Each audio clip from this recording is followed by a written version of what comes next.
Hello, this is Larry Tentarelli. I'm a full-time trader and the editor and publisher of the Blue Chip Daily Trend Report with a brief educational blog and video.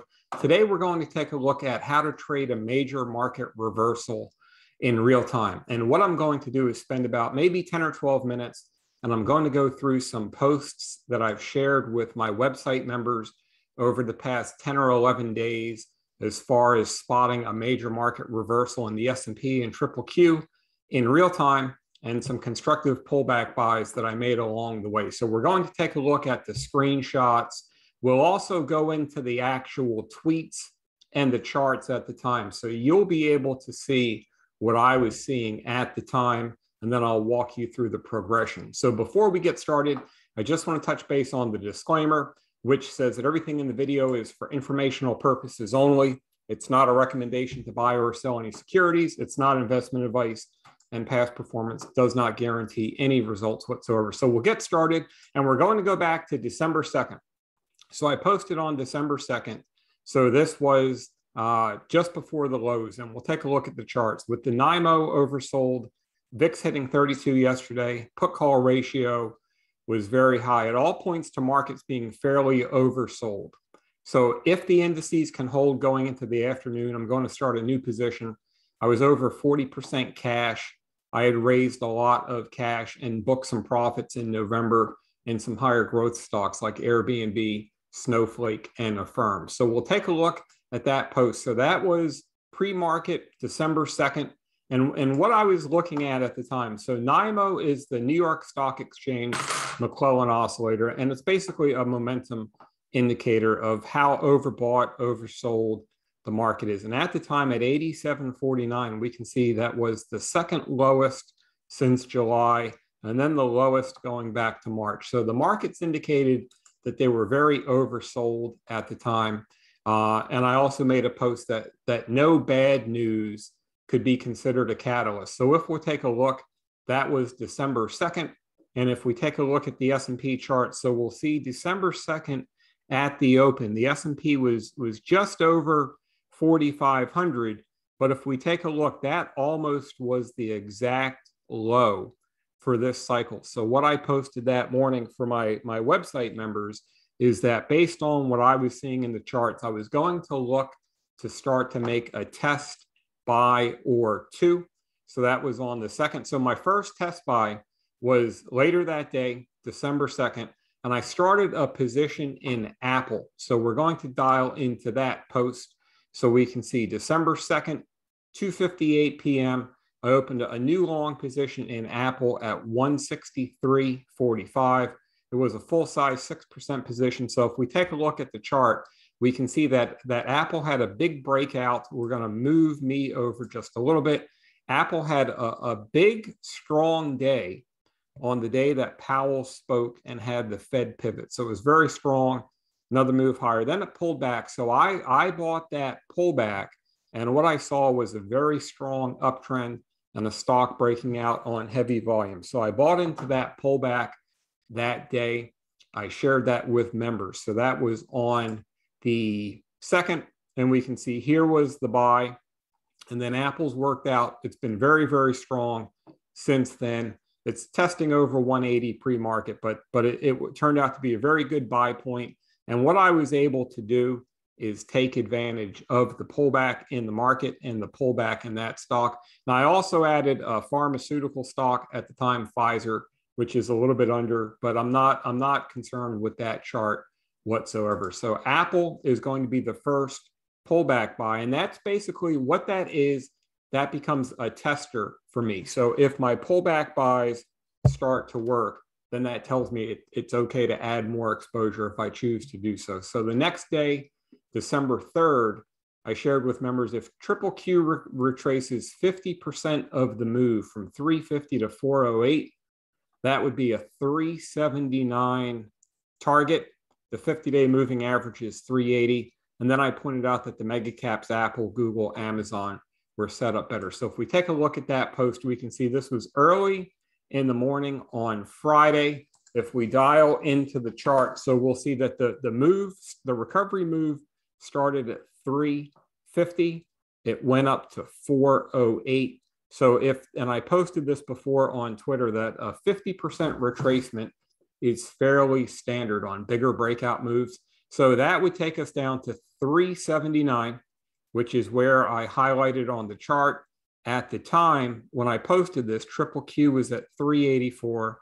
And what I identified for members, and keep in mind, there was a lot of bearish commentary online in the media. And what I outlined to members is that 379 would pretty much just be a fairly standard pullback.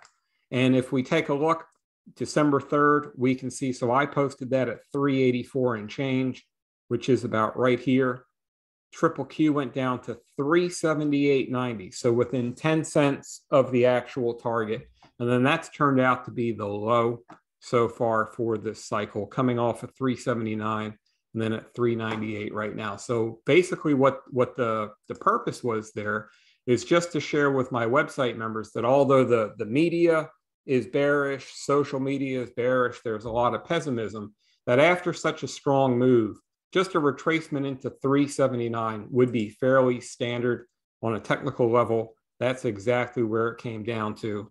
And I posted that before it actually tested there. So we'll go down to December 5th, which was a Sunday. And what I did for members is I put together a 20-minute detailed blog and video. So I'm a student of the markets. I've been trading full-time since 1998. And I saw a lot of bearish commentary surrounding the Fed pivot, the Fed tightening, and just some negative views overall. So what I wanted to do was, instead of just buying into a narrative in one direction or the other, was I did a deep dive study of how markets have performed over the past 4 Fed rate hiking cycles. So there's been 4 major Fed rate hiking cycles since 1994. I put together a 20-minute blog and video for members. And basically what I shared was my views that statistically, rate hikes were not necessarily bearish for stocks, but there are certain sectors that have historically outperformed, and there are certain sectors that underperform. So I shared that in detail with website members just to add a little calm to the online storm of that the Fed raising rates was gonna roll the market over right away, which obviously no, that didn't happen.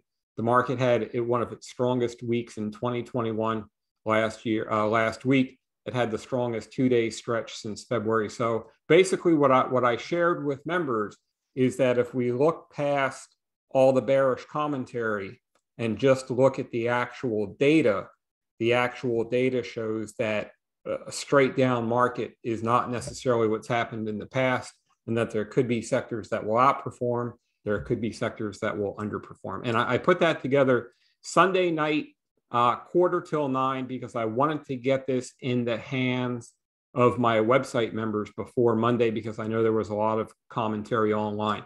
So Monday, December 6th, I posted markets have been near oversold levels. Put call ratio is very high. So momentum growth has been the weakest. So we'll look to see how everything develops today. So we'll take a look at that chart. And this was posted pre-market December 6th. Then we can see S&P 45.38. And basically what I shared with members from the weekend is that markets were very oversold or had reached selling extremes based on VIX, put call ratio, McClellan oscillator, but that I wanted to see if there would be some type of a catalyst to get things going higher, because I don't subscribe to indicators move markets, because indicators don't move markets. But when I see extremes, VIX at an extreme, put call ratio at an extreme, NIMO at an extreme, what that tells me is to be on the lookout. If there's a reversal, it could be strong. So we're going to take a look down about an hour and 15 minutes later. I let members know triple Q is trying to put in a reversal, and it looks like a potential washout. So we'll go to that chart, which is right here, 10:16 a.m.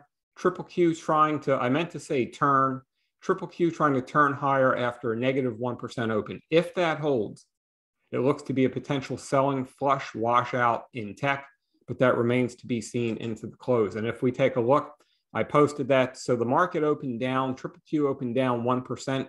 Then it started to reverse higher. So I posted that at 383 and change in triple Q to be on the lookout for a possible oversold reversal and selling washout. And as we saw, if we take a look at the triple Q chart that was on December 6th, I posted it right around here, and we can see that turned out to be the reversal and then wash as the markets moved higher. So we'll take a scroll down. So ARK Innovation. So I posted for members that daily RSI is very oversold and at levels that it's reversed higher from before. Now I will say, and we're going to take a look first at the post.